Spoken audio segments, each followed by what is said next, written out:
नमस्कार, जय हिंद दोस्तों। मैं Avinash Kumar sigma GS academy में आपका स्वागत है। आज हम बौद्ध साहित्य के बारे में चर्चा करेंगे।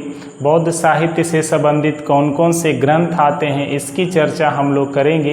एक एक करके एक एक ग्रंथ के बारे में आपको विस्तार से हम चर्चा करेंगे। जितने भी महत्वपूर्ण सवाल इसका बनते हैं वो सारे सवाल जवाब हम यहाँ पे करेंगे, ठीक है। तो आप वीडियो में शुरू से लेकर अंत तक बने रहिए। और ठीक है, कहेंगे बौद्ध साहित्य ग्रंथ में हमें किसकी जानकारी मिलती है, तो कहेंगे बौद्ध साहित्य ग्रंथ में हमें बौद्ध धर्म से संबंधित जानकारी हमें प्राप्त होती है।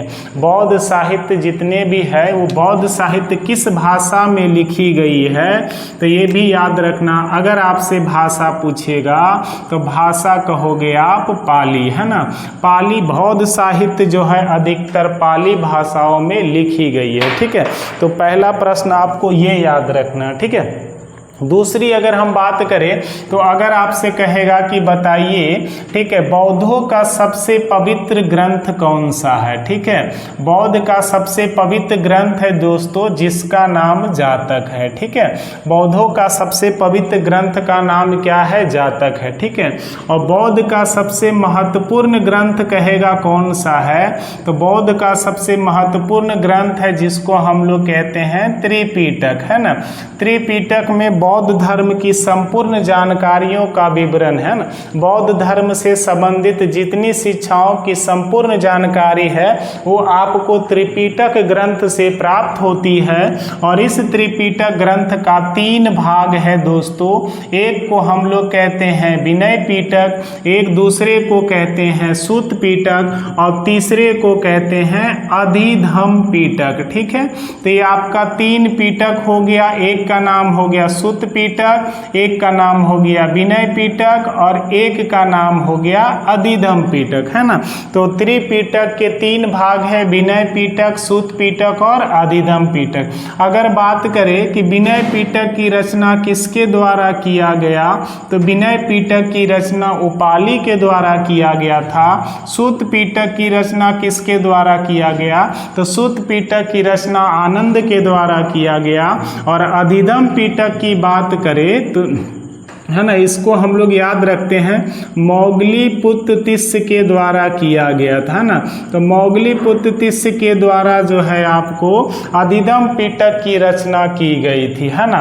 अगर और बात करें कि बताइए विनय पिटक जो है ना, ये विनय पिटक जो ग्रंथ है ना, इसमें जो है ये कौन से समय में इसकी शुरुआत हुई थी या है ना रचना हुआ था, तो कहते हैं ना प्रथम बौद्ध सम्मेलन के समय, ठीक है। तो याद रखिएगा कि प्रथम बौद्ध सम्मेलन के समय जो है, प्रथम बौद्ध सम्मेलन के समय विनय पिटक की रचना की गई थी। और यही प्रथम बौद्ध सम्मेलन के समय दोस्तों सूत पिटक की भी रचना की गई, है ना। तो 2 प्रश्न यहाँ से याद रखना है कि प्रथम बौद्ध सम्मेलन के समय सूत पिटक की भी रचना की गई और प्रथम बौद्ध सम्मेलन के समय विनय पिटक की भी रचना की गई, है ना। कहेंगे तीसरे वाले का नाम है अधिधम्म पिटक, ठीक है। तीसरे वाले ग्रंथ का क्या नाम है, अधिधम्म पिटक, ठीक है। तो अधिधम्म पिटक की जो रचना है ये तृतीय बौद्ध संगीत के समय हुआ था, है ना। तो कह सकते हैं तृतीय बौद्ध सम्मेलन के समय जो है इसकी रचना की गई थी, है ना। तो ये भी याद रखना है कि तृतीय बौद्ध सम्मेलन के समय जो है अधिधम्म पिटक की रचना की गई थी, है ना। अच्छा, तीनों से हमें क्या क्या जानकारी प्राप्त होती है, तो कहते हैं ना कि बौद्ध धर्म में प्रवेश को लेकर, ठीक है, बौद्ध धर्म में प्रवेश को लेकर जितने भी नियम कानून बनाए गए हैं, ठीक है, उसकी जानकारी आपको विनय पिटक से प्राप्त होती है। और बौद्ध धर्म में जितने धार्मिक उपदेश हैं, ठीक है, बौद्ध धर्म में जितने भी धार्मिक आपका उपदेश हैं, ठीक है, ये सारे उपदेश की चर्चा जो है आपको, है ना, सूत पिटक में दिया गया है। और सूत पिटक से एक और प्रश्न बनता है दोस्त कि सूत सूत पिटक की रचना जो है ना गद्य एवं पद दोनों में किया गया है। ठीक है, तो कहेगा कौन सा ऐसा ग्रंथ है बौद्ध का जो गद्य एवं पद दोनों में है, तो त्रिपिटक का एक ग्रंथ है जिसका नाम सूत पिटक है, जिसको गद्य एवं पद दोनों भाग में इसकी रचना की गई है। इसके रचनाकार आनंद है। इसमें धार्मिक उपदेश की चर्चा की गई है। इसमें बौद्ध विनय पिटक में बौद्ध धर्म में प्रवेश से संबंधित आपको नियम कानून इसमें बताया गया है। और अधिगम पिटक की रचना मोगलीपुत्र तिस्य के द्वारा किया जाता है। ये तृतीय बौद्ध संगीत में तृतीय बौद्ध सम्मेलन के समय इसकी रचना किया गया था।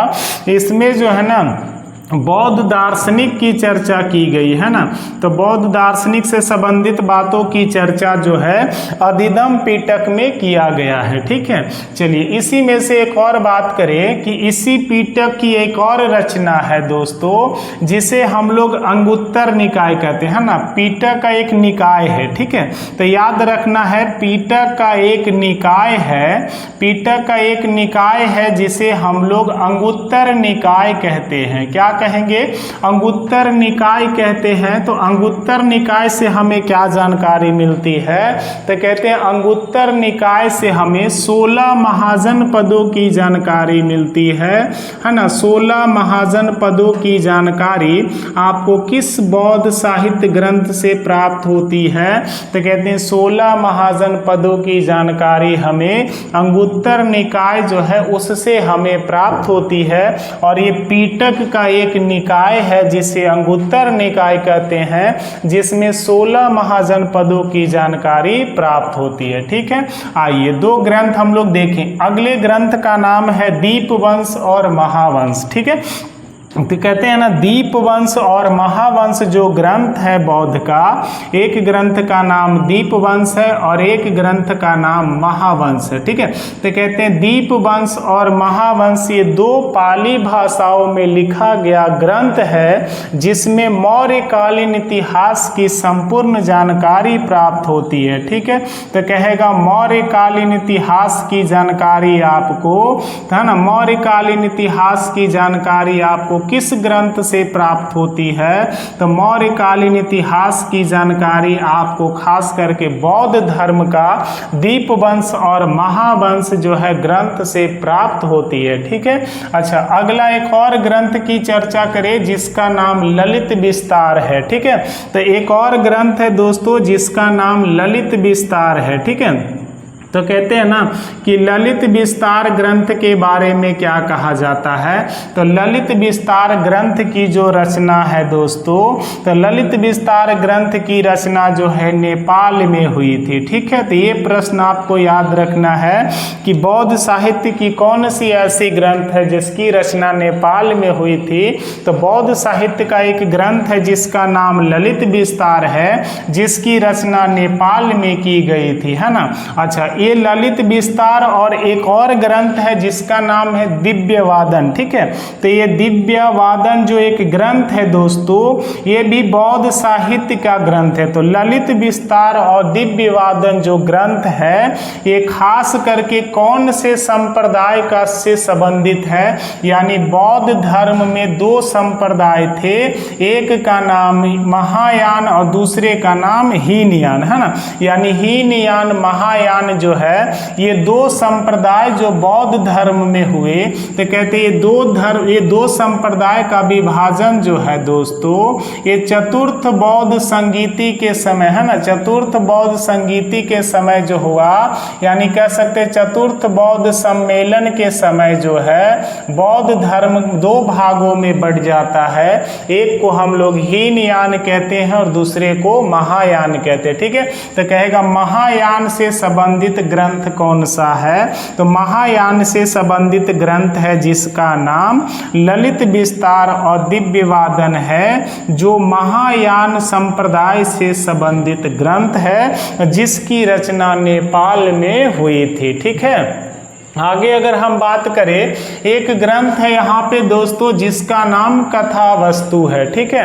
तो कहते हैं कथा वस्तु जो ग्रंथ होते हैं, ठीक है, इसमें आपको किसकी जानकारी प्राप्त होती है? तो कहते हैं ना बुद्ध की संपूर्ण बुद्ध के जीवन का संपूर्ण जानकारी जो है, बुद्ध के जीवन की संपूर्ण जानकारी कथा वस्तु से प्राप्त होती है। और कथा वस्तु का संबंध जो है ना हीनयान संप्रदाय से है, ठीक है। कौन सा? हीनयान संप्रदाय से कथा वस्तु का संबंध है। और कथा वस्तु से बुद्ध की जीवन चरित्र की आपको घटनाओं का वर्णन किया गया है, जिस ग्रंथ का नाम कथा वस्तु है, ठीक है।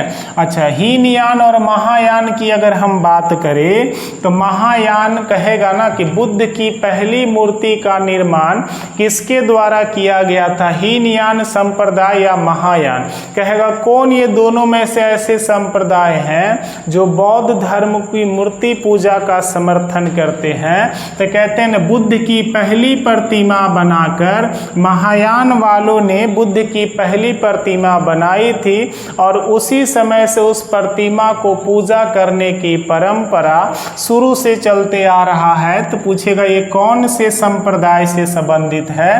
तो ये कहेंगे महायान संप्रदाय से संबंधित है, ठीक है। हीनयान संप्रदाय का एक ग्रंथ है कथा वस्तु, जिसमें बुद्ध भगवान के जीवन चरित्र की आपको जानकारियां प्राप्त होती है, ठीक है। आइए अगर और बात करें तो हम आपको अंगुत्तर निकाय भी बता दिए। एक ग्रंथ है दोस्तों जिसका नाम मिलिंदपनो है, ठीक है। ये मिलिंदपनो ग्रंथ जो है ना, इसके बारे में क्या जानकारी मिलता है? तो बौद्ध भिक्षु थे जिसका नाम नागसेन था, ठीक है। एक बौद्ध भिक्षु थे जिसका नाम नागसेन था और एक यूनान के शासक थे दोस्तों, ठीक है। तो एक यूनान के शासक थे जिसका नाम मिनांडर था, ठीक है। तो यूनान के शासक एक मिनांडर थे और एक बौद्ध भिक्षुक नागसेन थे, ठीक है। तो बौद्ध भिक्षुक नागसेन और यूनानी शासक मिनांडर है ना, ये दोनों के वार्तालाप का संग्रह है, ठीक है।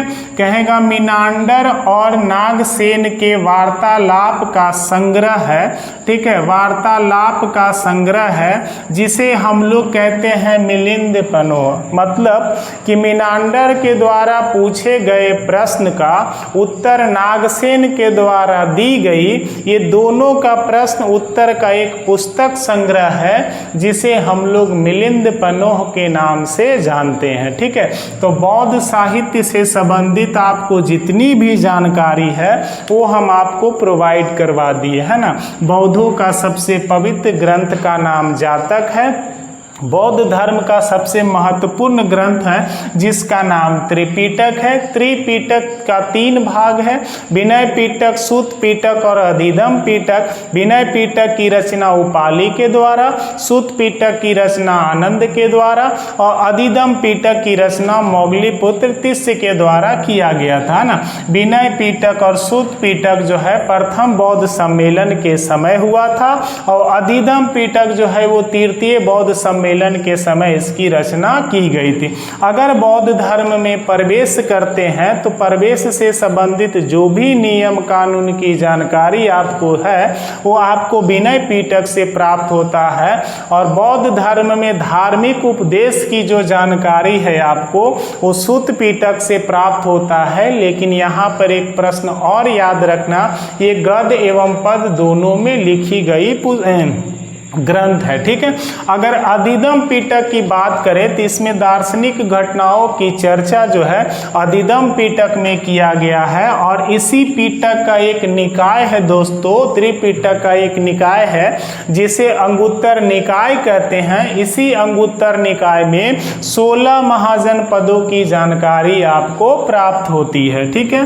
दीपवंश और महावंश ये बौद्ध धर्म का ग्रंथ है जो पाली भाषाओं में लिखी गई है। इसी 2 ग्रंथ में मौर्यकालीन इतिहास की संपूर्ण जानकारी आपको प्राप्त होती है, ठीक है।